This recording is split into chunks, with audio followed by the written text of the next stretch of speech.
Bonjour, ici Micheline Bourque. Je suis à une journée transformation, une journée organisée par l'Ordre des conseillers en ressources humaines agréées, une organisation qui travaille beaucoup à offrir du contenu de grande qualité à ses membres. Et j'ai le privilège de m'entretenir avec un des conférenciers invités aujourd'hui, qui est M. Donald Riendeau. Donald Riendeau, c'est un homme de confiance et vous allez comprendre pourquoi. Donc, merci beaucoup, Donald, de me donner l'occasion de vous interviewer. Bien, merci à vous. Vous venez juste de sortir un livre, on va en parler. Oui, parfait. Avant ça, on va présenter Donald Riendeau. Oui. Qui êtes-vous et que faites-vous? C'est ça. Bien, je suis directeur général de l'Institut de la confiance dans les organisations depuis environ 5 ans. Mais auparavant, j'ai œuvré pendant près de 10 ans en stratégie corporative et en gouvernance en éthique. Donc, qui je suis aussi père de 2 enfants, 9 à 11 ans. Et la confiance est importante dans toutes les dimensions, que ce soit le travail, dans mon équipe, avec les clients, avec les parties prenantes et dans la vie quotidienne. Alors, la confiance est un enjeu extrêmement important. OK. Racontez-nous un petit peu l'histoire, parce que là, aujourd'hui, au Québec, on a un Institut de la confiance. J'en avais entendu parler, mais là, je veux en connaître davantage. Êtes-vous un des fondateurs de cette organisation-là? Puis qu'est-ce qui est le petit chemin qui vous a mené à dire « Hey, puis c'est un projet d'économie sociale en plus. » Aussi. Qu'est-ce qui fait en sorte qu'aujourd'hui, cet institut-là peut vraiment amener une valeur ajoutée, non seulement au Québec, mais on va en parler tout à l'heure, mais outre-frontières également? Oui, je suis un des cofondateurs. Nous sommes 7 cofondateurs à l'Institut de la confiance dans les organisations. Et l'idée est venue de créer l'Institut après 9 ans d'avoir eu ma propre firme de service conseil. Je me rendais compte que la gouvernance et l'éthique ne donnaient pas les résultats escomptés. On adoptait de la gouvernance et de l'éthique un peu pour écrire des documents, des contrôles, mais ça ne changeait pas vraiment la culture puis la confiance des organisations. Donc, j'étais un peu déçu des fois de voir la réponse à la gouvernance, la conformité, l'éthique. Et j'ai réalisé que la confiance était beaucoup plus que la gouvernance et l'éthique. Que pour être une organisation de confiance, il y avait plusieurs dimensions et il y avait plusieurs acteurs dans l'organisation. Et c'est là que j'ai réalisé, je me dis, bon, il faut fonder un organisme qui va se spécialiser pour renforcer la confiance à l'interne, à l'externe, parce qu'on voit déjà les sondages montrer dans les années 2010 que la confiance dégringolait. Et ça continue année après année depuis 7-8 ans. Et donc, on voyait vraiment qu'il y avait un enjeu sociétal important. Et c'est comme ça qu'on a créé l'Institut. On a voulu que ce soit un organisme sans but lucratif, dont la mission est de renforcer la confiance dans la société et également dans les organisations.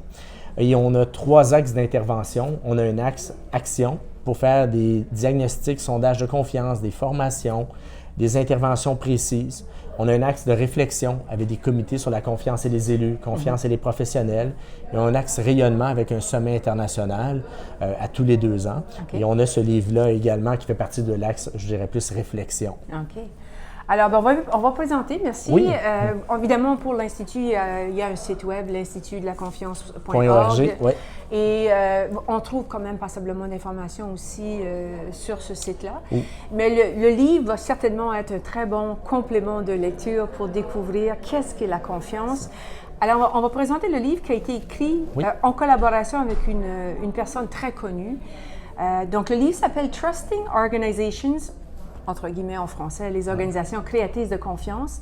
Un livre qui a été préfacé également par Daniel Henkel, rien de moins, et coécrit avec une personne absolument extraordinaire, Hervé Serriex, que j'ai eu le privilège de rencontrer au G500 ce printemps, et qui, en tout cas, ça doit être tout un plaisir d'être avec lui. Donc, on va aller par étapes. Grand ami. Un petit coucou à Hervé Serriex. Comment est-ce que vous le connaissez et qu'est-ce qui vous a amené à créer ce projet-là à vous deux? Bien, très bonne question parce que en 2015, nous avons organisé notre premier sommet international de la confiance. Il y a un homme que j'adore, Laurent Chartier, qui était un des cofondateurs de CFC Conseil, une firme conseil au Québec. Très connu, que Hervé Serriex a travaillé avec lui. M'a parlé d'Hervé Serriex, que je connaissais de nom. Je l'ai invité comme conférencier en 2015. Et on a eu des échanges avant. On a vu qu'on avait des passions communes pour changer la société. Et on est devenus rapidement amis. Et au lendemain du premier sommet en 2015, je l'ai invité à mon chalet à Saint-Donat. Et sur le bord de l'eau, il regardait le paysage et il a dit « Là, il faut dépasser le stade de la confiance relationnelle. Il faut créer la confiance organisationnel. Ce que tu es en train de faire dans les organisations au Québec, il faut le multiplier. On va écrire un livre ensemble. Moi, je n'avais jamais écrit de livre. Wow. Lui, il est rendu à son 30e. Il a vendu plus de 500 000 livres. Moi, j'ai dit oui. En 6 mois, il avait écrit sa partie. Moi, ça a pris 18 mois à écrire la mienne. Ça a pris plus de temps. C'est une complémentarité incroyable d'expériences différentes. Un homme de 80, moi j'ai 45 ans. Des expériences de 2 côtés de l'océan. Des écritures aussi différentes dans le livre. Ça a été un superbe projet et une passion qui nous anime. Et j'étais à Paris encore il y a 2 semaines et on a fait le lancement de notre livre à Paris. Et il est tellement heureux de contribuer à la confiance dans la société, de continuer. C'est un homme merveilleux. C'est un homme fantastique. Autre personne fantastique qui s'est ajoutée à votre projet, justement, c'est Mme Danielle Henkel. Oui. Elle a écrit une longue préface. Oui. Très pertinente, très appuyée. C'est pas juste un petit mot qu'elle vous a donné. Pourquoi vous l'avez choisi? Danielle, je l'ai rencontré il y a environ 3 ans, 4 ans. L'Institut, avec la firme de sondage Ipsos, à chaque année réalise un sondage sur les personnalités de confiance dans 6 domaines d'activité, dans la dernière année 7. Il y a un domaine, c'est le milieu des affaires, et Danielle Henkel, il y a 3 ans, a gagné le milieu a été dans les 3 personnalités de confiance des Québécois dans le milieu des affaires, et ça continue année après année. Et c'est la seule femme en plus, on espère qu'il va en avoir de plus en plus, parce que c'est un milieu d'hommes, on le sait, donc elle ouvre la voie également. Et j'ai eu l'occasion de remettre le prix, de discuter avec elle, et automatiquement, la chimie ensemble est arrivée. Je suis arrivé à ses bureaux et on a discuté, juste pour vous donner un exemple de quelle femme elle est, je lui ai dit que son réceptionniste était super gentil, qui était avenant, qui était accueillant. Elle m'a dit, Donald, ce n'est pas un réceptionniste, c'est le directeur des premières impressions. Oh, wow! Et là, j'ai ri avec elle, j'ai dit, bon, on va bien s'entendre. Et depuis ce temps-là, c'est devenu une amie de l'Institut, mais une amie à moi. Wow. Elle a été la conférencière d'honneur à notre dernier sommet en 2017. On fait plein d'activités ensemble. C'est une femme que les gens voient beaucoup dans les médias, mais ce que vous voyez, c'est la pointe de l'iceberg. Le côté humain et bienveillant, la bienveillance de Danielle Henkel avec tout le monde. Chaque personne est importante. De l'employé de base, excusez-moi le terme, au plus grand CEO, elle est bienveillante avec tout le monde. Et ça, c'est ça qui nous a rejoint beaucoup. Puis je suis d'accord avec vous, j'ai eu l'occasion de la rencontrer à quelques reprises. Mme Henkel est une femme très inspirante. Les bottines suivent les babines. Et donc, voilà. C'est pas quelqu'un qui est là pour raconter des histoires, mais c'est quelqu'un qui est là pour transformer notre monde. Alors, on va revenir à ton livre, Daniel. Tout d'un coup, j'ai dit toi. Tout le monde. Parce qu'on est rendu qu'on se tutoie, là, nous, là. Donald, alors, le livre est né. Là, moi, la première partie est une partie intéressante parce qu'elle parle de la confiance un peu. Le mot qui me vient à l'esprit, c'est un peu technique, c'est-à-dire qu'il y a beaucoup de recherches, beaucoup de tableaux, beaucoup de statistiques qui démontrent l'impact de la confiance dans un contexte organisationnel. Mais ce que j'aimerais qu'on prenne plus de temps à décrire aujourd'hui, parce que c'est ça qui est vraiment votre grande mission avec ce livre-là, c'est d'expliquer un petit peu votre modèle. Vous avez développé un modèle que vous appelez le modèle systémique, qui permet à des entreprises de travailler sur cette base-là. Vous avez identifié des dimensions sur lesquelles les gens peuvent agir. Puis c'est pas un coup de tête, mais c'est vraiment basé sur des recherches et des analyses profondes. Puis vous proposez également une démarche. Donc, juste brièvement pour ceux qui écoutent, un livre qui vous explique le pourquoi la confiance, mais après qui vous accompagne et qui vous donne vraiment, c'est un outil de travail. Ceci, c'est pas juste une lecture, c'est vraiment, vous pouvez utiliser ce livre-là, y compris avec des exemples, des études des exercices même, c'est ça. Donc, on va y aller pour que tu nous expliques un peu, c'est quoi le modèle systémique, puis qu'est-ce qui fait en sorte que c'est comme ça que vous avez voulu présenter comment je dirais ça, cette façon de devenir, en fait. Oui, le modèle, d'abord, vous l'avez bien dit, il y a une première partie pour installer la confiance avec des chiffres, des statistiques, parce que souvent, ça n'était qu'un mot puissant, mais il fallait démontrer aux gens que c'est un mot dans le milieu des affaires. D'ailleurs, trust, en anglais, plus fort que confiance organisationnelle. On s'entend, ça fait des décennies que dans le milieu anglo-saxon, ils utilisent le mot trust. Alors, c'est important de démontrer que la plupart il y avait des statistiques d'Edelman depuis 17 ans, qu'il y avait beaucoup d'informations qui montrent que la confiance devient un enjeu, et probablement un enjeu plus important même que la conformité, l'éthique et autres. Et même l'OCDE, en novembre 2017, reconnaissait la confiance comme une discipline, même une métadiscipline qui s'évalue. Alors, nous, au courant des années, depuis 5 ans qu'on existe, on a eu des clients cobayes, comme Communauto, Benoît Robert sera content, et plusieurs autres qui ont, avec nous, développé une approche sur la confiance. Au début, on a regardé 12 ingrédients. On est arrivé à 16 ingrédients. On les mesurait, des ingrédients internes, externes, puis on les a résumés en 6 grandes dimensions et on a créé un modèle. On l'a validé dans 5 pays avec la firme Léger Marketing, aussi auprès de 1500 personnes dans 5 pays. On a continué à l'améliorer parce qu'un client qui s'était évalué après 1 an, on l'a révélé après 2 ans, après 3 ans, après 4 ans. Donc, on était capable de l'optimiser. Et je ne veux pas dire que notre modèle, c'est le seul. Il y en a plein d'autres. L'important, c'est de mettre la confiance comme un prisme organisationnel, un objectif. Si vous utilisez notre approche, notre modèle, tant mieux. Si vous utilisez juste des petits morceaux, juste des formations, des petits questionnaires, des petits outils, vous n'êtes pas obligé d'une démarche au complet. Le livre ne vise pas à ce qu'on implante toutes les organisations. D'ailleurs, sur 60 clients, on en a une vingtaine, 25, qui ont mis des démarches complètes. Les autres, c'est des petits morceaux, c'est des formations, c'est des questionnaires de confiance. Au lieu du QI, c'est le QC, le quotient de confiance. C'est différentes approches, former toutes les équipes, avoir des équipes de confiance, comment on fait ça. Donc, il y a plusieurs outils, mais l'organisation qui veut une transformation complète pour être une organisation de confiance, et c'est notre livre, Trusting Organization, bien, il y a une démarche complète qui vous montre qu'est-ce qui peut être fait pour y arriver. OK. Juste peut-être si on peut peut-être pointer pour que ça soit encore plus concret pour les gens. Donc, vous avez identifié la démarche en un certain nombre d'étapes, mais avant d'aller dans la démarche, vous avez identifié les 6 dimensions. Puis ça, je pense que ça amène un élément quand même concret dans l'explication. Je ne sais pas si vous vous en souvenez par cœur. Oui, non, on l'a écrit. Tu l'enseignes, on le parle tous les jours. Nommez-nous les 6 dimensions, parce que je trouve que ça amène une dimension concrète à ce que c'est la confiance et qu'est-ce que c'est l'effet de la confiance. Regardez, ce qui est fantastique avec la confiance, c'est pas une discipline, c'est une métadiscipline. Donc oui, il y a de la gouvernance, il y a de l'éthique, il y a des contrôles, il y a du marketing, il y a tout ça, et ça existe. Mais comme la stratégie, qui est une métadiscipline, la confiance aussi. Alors nous, on a identifié 6 grandes dimensions qu'il faut travailler pour être une organisation de confiance.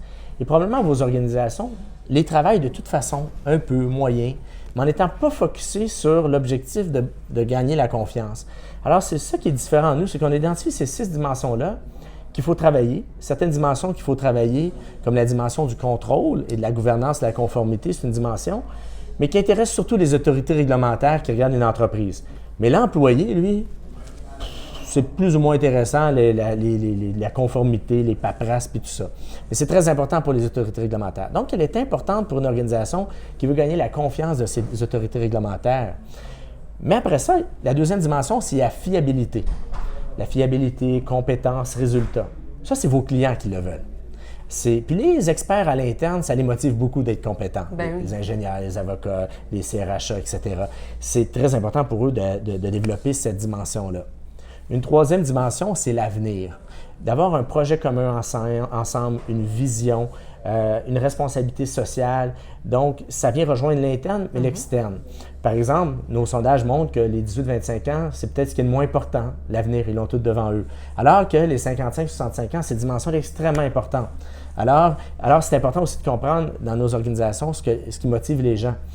Quatrième dimension, ça, c'est le vivre ensemble, avec la bienveillance, qui est extrêmement importante.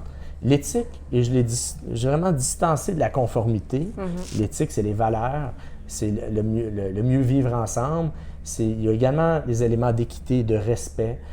Et ça, c'est tout le vivre ensemble qu'il faut travailler. Et ça, c'est souvent beaucoup plus pour les employés.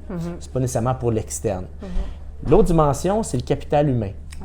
La valorisation. On a tous besoin d'être valorisés. Qu'on soit l'employé flagman sur un chantier de construction ou le PDG, on a besoin d'être valorisé, soit par l'argent, par la reconnaissance. Il faut le trouver. Et dans cette dimension-là, également, il y a la fierté d'appartenir à l'organisation. Il y a la collaboration.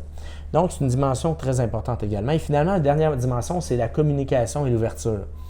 la permission de faire des choses, la communication interdépartementale, la communication d'haut en bas, de bas en haut. La permission est extrêmement importante, de donner la permission aux gens de faire certaines choses. Alors oui, nous, quand on regarde une organisation, je vous le résume, le livre décrit chacune des dimensions et des 16 ingrédients qui en font partie, et vous les travaillez un peu de toute façon. Mais peut-être vous ne mettez pas assez d'emphase sur certains pour gagner la confiance de la partie prenante que c'est important pour elle.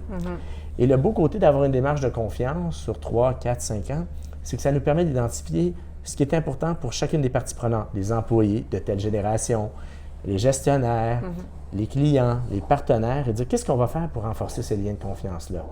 Et c'est ça, notre démarche de confiance, c'est dire comment on va mettre en place les ingrédients pour créer la confiance. Vous comprenez mieux. C'est très intéressant, c'est très pertinent.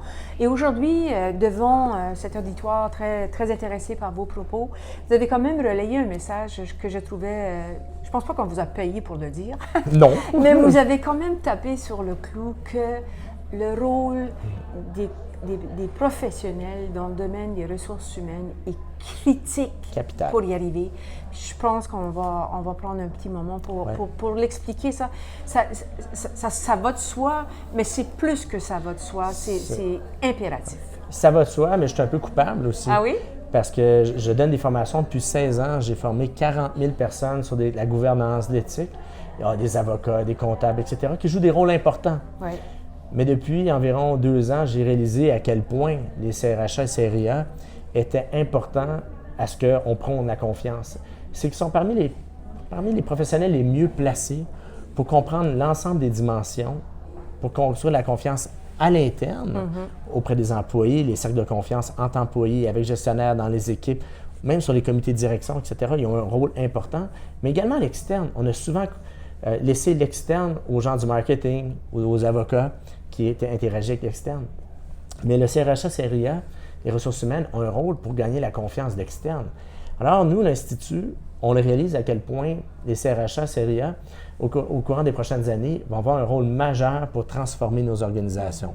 Le rendez-vous transformation, aujourd'hui, est extrêmement important parce que oui, il y a un rôle encore plus actif à jouer.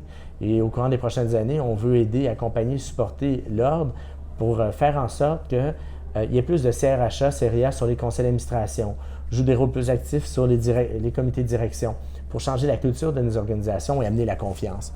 Et oui, c'est vraiment, le rôle est très important. Donc, un petit clin d'œil à ces experts, beaucoup de femmes, on le sait, oui. Qui travaillent justement pour amener les organisations plus loin. Alors, un nouveau mot, une nouvelle compréhension à intégrer dans un contexte d'entreprise et organisationnel en général. Je pense que la confiance, ça va devenir un langage parce qu'il y a la prise de conscience que c'est un enjeu et d'adopter le langage en conséquence.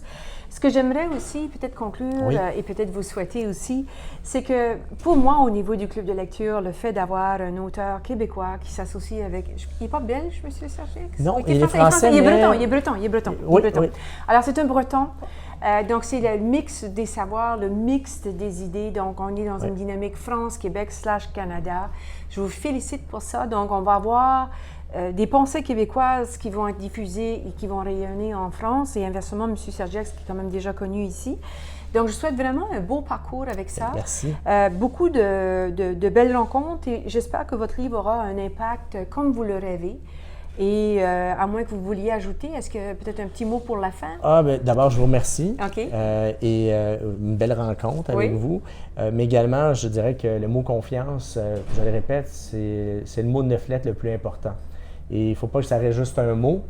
Il faut, à chaque jour, avec nos cercles de confiance personnels, dans notre vie personnelle, familiale, avec nos amis, avec les organisations avec qui on travaille, le mettre au cœur de nos relations, il est extrêmement important. Excellent. Alors, le livre est disponible, bien sûr, chez les grands libraires, mais je voudrais quand même mentionner la Coop HEC Montréal, qui est une librairie spécialisée dans les livres de gestion. Et bien sûr, ce livre-là s'y trouve. Alors, bon succès à vous et à bientôt, j'espère. Bien, merci beaucoup.